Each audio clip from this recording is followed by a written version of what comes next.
Hello అండి. Welcome to our channel Swapna Vijay gardening vlogs. అందరు ఎలా ఉన్నారు? బాగున్నారా? ఇక్కడ చూస్తున్నారు కదండి బీరకాయలు. అయితే నేను చాలా సార్లు బీరవి విత్తనాలైతే వేశాను.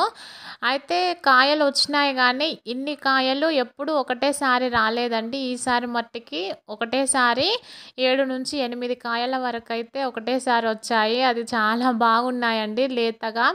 ప్యూర్ ఆర్గానిక్ బీరకాయలు. మిద్దె తోటలో పెంచుకున్నవండి. చూడండి ఇక్కడ నేను చూపిస్తున్నాను ఎన్ని బీరకాయలు వచ్చాయనేది నేను ఇక్కడ చూపిస్తున్నాను.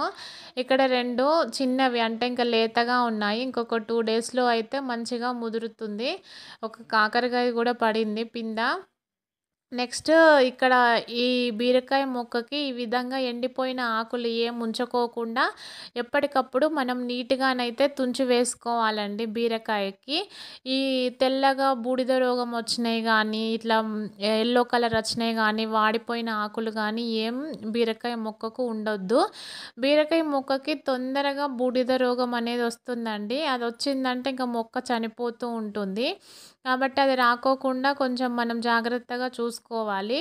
ఇక్కడ చూడండి 2 ఇట్లా మేము థ్రెడ్ కట్టినాము సపోర్టింగ్‌గా. ఇది క్లైంబర్ కదా!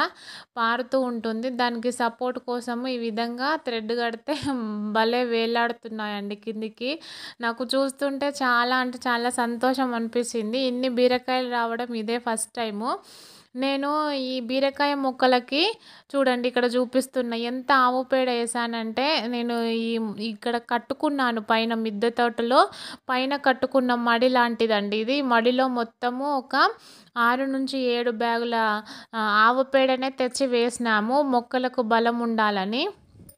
అంత బాగా వేసాం కాబట్టే ఇంత బాగా మనకైతే బీరకాయలొచ్చాయి. అయితే పెద్ద పెద్ద గ్రో బ్యాగుల్లో పెంచుకున్న వాళ్ళైతే ఈ కొంచెం ఆవు పేడ, తర్వాత మాగిన పశువుల ఎరువు, గొర్రెల ఎరువు అట్లాంటివి ఇచ్చినట్లయితే మొక్కలకు మంచి బలాన్నయితే ఇస్తాయండి.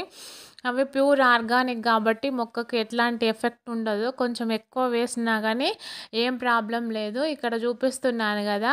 ఈ బూడిద రోగం వచ్చినప్పుడైతే ఆకులను చించివేసుకునేదే బెటరు. మనము ఇదంతా కొంచెం పోవాలంటే నీమ్ ఆయిల్ గానీ, లేదు తర్వాత సర్ఫ్ గానీ అట్లా స్ప్రే చేసి చూడండి. అది పోకపోతే నా దగ్గర ఒకటి ఆర్గానిక్‌దే పెస్టిసైడ్ ఉందండి. అది నేను స్ప్రే చేస్తాను. ఆ రెండిటి ద్వారా పోకపోతే మీకు కావాలంటే దాన్ని నేను పేరు డిస్క్రిప్షన్‌లో ఇస్తానండి. ఆర్గానిక్ పెస్టిసైడ్‌ది. నేను ఇంతకుముందు వీడియోస్‌లో కూడా చూపించాను దాన్ని. ఈ విధంగానైతే బీరకాయ మొక్కలు మనము పెంచుకోవచ్చు. ఈ విధంగా భలే వేలాడుతున్నాయి. అయితే వీటిని హార్వెస్ట్ చేసుకుందామని నేనైతే పైనకొచ్చానండి. ఇవి నాటు రకం బీరకాయలు. బాగా లాంగ్‌గా కావండి. పొట్టిగానే ఉంటాయి. ముదిరిపోతాయి ఇంగ మళ్ళీ. చూడండి ఈ బీరకాయ కొంచెం ముదిరిపోయినట్టుగా అనిపిస్తుంది. ఇంత సైజొచ్చి ఇంతుంటే మనం దీన్ని ఇంకా కట్ చేసుకోవాల్సిందే. ఇంతకన్నా పెద్దగైతే కావు. ఈ విత్తనం ఇట్లాంటిదండి. నాకు యాక్చువల్‌గా పొడుగ్గా ఉండే బీరకాయ విత్తనాలైతే దొరకడం లేదు. ఇవి ఇంటి దగ్గర నుంచి తెచ్చుకున్న బీరకాయ విత్తనాలండి. ఇక్కడొచ్చేసి వంకాయ మొక్కలను చూపిస్తున్నాను. వంకాయ మొక్కల గురించి కూడా నేను మొన్న ఒక వీడియో పోస్ట్ చేశాను. అందులో మా అత్తమ్మ నీట్‌గా చెప్పింది. ఏం కేర్ తీసుకుంటే మనకు ఇంత బాగా వంకాయలొస్తాయనేది ఒకసారి చెప్పింది. చూడని వాళ్ళు ఎవరైనా ఉంటే చూడండి. ఇక్కడ చూపిస్తున్న ఈ 2 బీరకాయలైతే కొంచెం లేతగా ఉన్నాయండి. అందుకోసమని వీటిని హార్వెస్ట్ చేసుకోవడం లేదు. ఒక 2 రోజుల్లో ఇవి కూడా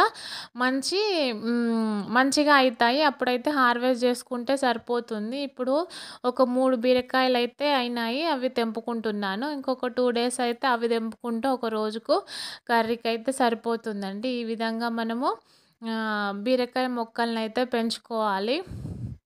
ఇదండి ఇవాటి వీడియో. మీకెలా అనిపించింది? నచ్చిందా? ఈ వీడియో నచ్చినట్లయితే ప్లీజ్ లైక్, షేర్, సబ్స్క్రైబ్ అండి. ఈ బీరకాయల హార్వెస్ట్ నచ్చినా, నేను చెప్తున్న ఇన్ఫర్మేషన్ నచ్చినా ప్లీజ్ ఛానల్‌ని లైక్ చేయడం మర్చిపోవద్దు. మరొక మంచి వీడియోతో మళ్ళీ కలుద్దాం. అంతవరకు ఉంటానండి. Thank you all. Bye. Have a nice day. Bye అండి.